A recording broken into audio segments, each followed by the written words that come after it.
छत्तीसगढ़ी गाने देखने के लिए हमारे YouTube चैनल को सब्सक्राइब करें और नए अपडेट्स जानने के लिए बेल आइकन के बटन को क्लिक करें।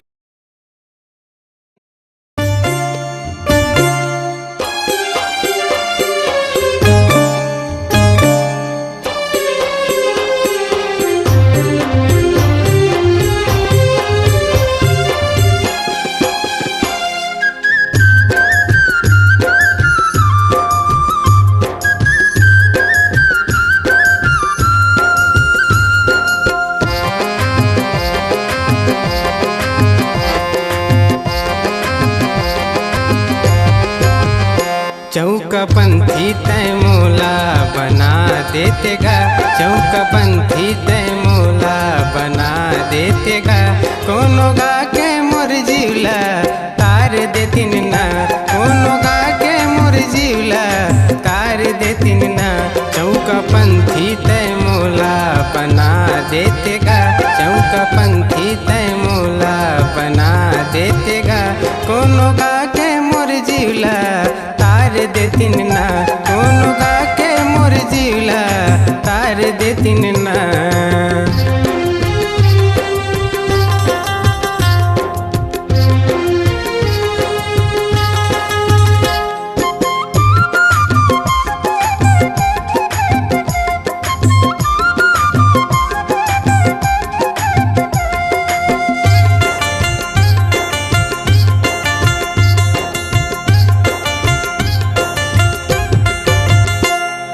अंधरा के आँखी लंगड़ा के बैसाखी, मोरो बना देते पंछी का से पाखी।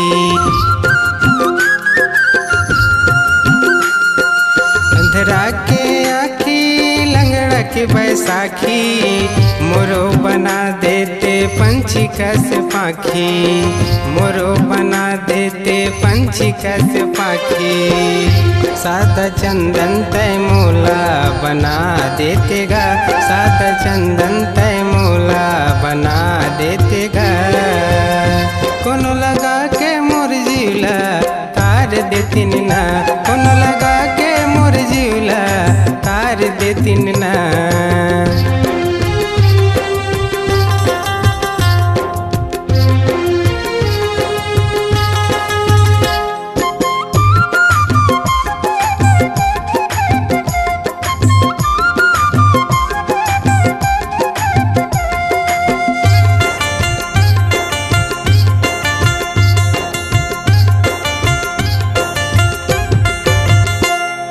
दुखिया के सहारा जग के सृजनहारा, महुला बना देते चंदा सूरज तारा।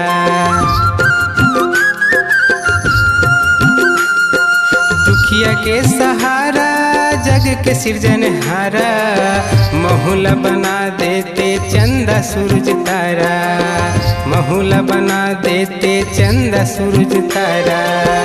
जनेवा कंठी तैमूला बना देतेगा, जनेवा कंठी तैमूला बना देतेगा।